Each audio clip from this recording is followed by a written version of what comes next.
ডিম আর বেগুন দিয়ে আজকে বানাবো দারুণ মজার একটি রেসিপি। একবার খেলেই বারবার খেতে ইচ্ছে করবে। চলুন শুরু করি।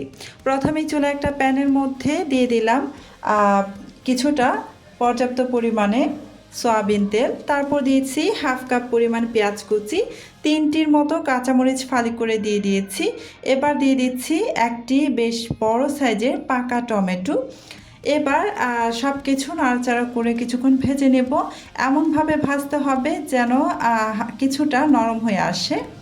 তো পেঁয়াজ টমেটো কিছুটা নরম হয়ে এসেছে। এবার দিয়ে দিলাম 1 চা চামচের 3 ভাগের 1 ভাগ পরিমাণ জিরার গুঁড়ো।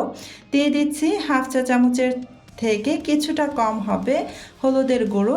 দিয়ে দিচ্ছি মরিচের গুঁড়ো, হাফ চা চামচের থেকে কিছুটা বেশি হবে। তো দিয়ে দিলাম স্বাদ অনুসারে লবণ। মরিচের পরিমাণটা কিন্তু আপনাদের নিজেদের টেস্ট অনুযায়ী দিতে পারেন, কমিয়ে বা বাড়িয়ে। এবার নাড়াচাড়া করে একদম পানি ছাড়া কিছুক্ষণ কষিয়ে নেব। এই কষানোর সময় কিন্তু চুলার আঁচ একদমই লো রেখে তারপর কষিয়ে নেবেন। একদম লো আঁচে রেখে আমি এই যে বেশ কিছুক্ষণ সময় ধরে কিন্তু কষিয়ে নিয়েছি। খুব ভালোভাবে কষানো হয়ে গিয়েছে। এখানে আমি এক্সট্রা পানি ব্যবহার করিনি, পানি ছাড়াই কিন্তু ভালো করে কষিয়ে নিতে হবে। তো কষিয়ে না হয়ে গিয়েছে। এবার এখানে দিয়ে দিচ্ছি কেটে ধুয়ে পরিষ্কার করে রাখা আগে থেকেই বেগুন। তো এখানে আমি প্রায় 3 থেকে 4টির মতো লম্বা চিকন বেগুনগুলো আমি নিয়েছিলাম। বেগুনগুলোকে এই যে এরকম গুটি গুটি করে কেটে তারপর ধুয়ে পরিষ্কার করে এখানে দিয়ে দিলাম। তো বেগুনগুলো দেওয়ার পর নাড়াচাড়া করে ভালো করে সমস্ত কিছু একসাথে মিশিয়ে নিচ্ছি। সমস্ত কিছু একসাথে মিশিয়ে নেওয়ার পর এখানে আমি একটি ডিম ভেঙে দিয়ে দিলাম। এবার আরও একটি ডিম ভেঙে দিয়ে দিব। মোট এখানে 2টি ডিম ভেঙে দিয়ে দিচ্ছি।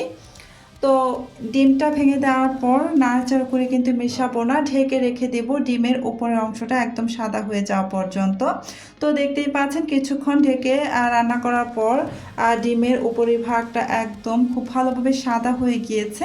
এবার কিন্তু ডিমটাকে একটু ভেঙে নিয়ে সমস্ত কিছু আবারও মিক্স করে নিচ্ছি। খুব ভালোভাবে মিক্স করে নিতে হবে।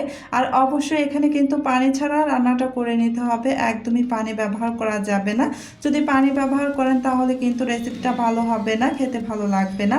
তো আপনারা দেখে নিশ্চয়ই বুঝতেই পারছেন আমি একদমই পানি ছাড়া কিন্তু রান্নাটা করছি। তো চুলার আঁচ মিডিয়ামে রেখে আমি এই যে নাড়াচাড়া করে কিন্তু ভেজে নিচ্ছি। আর ঢাকনা দিয়ে ঢেকে দেওয়া যাবে না, ঢাকনা দিয়ে ঢেকে দেওয়া ছাড়া কিন্তু রান্নাটা করতে হবে। ডিম বেগুনের এই রেসিপিটা দিয়ে গরম গরম সাদা ভাত, রুটি, পরোটা, লুচি সব কিছুর সাথেই কিন্তু ভীষণ ভালো লাগে। আর বানানো কিন্তু একদমই সহজ, ঝটপট তৈরি করে নেওয়া যায়। তো আজকের মতো এখানেই বিদায় নিচ্ছি। আল্লাহ হাফেজ।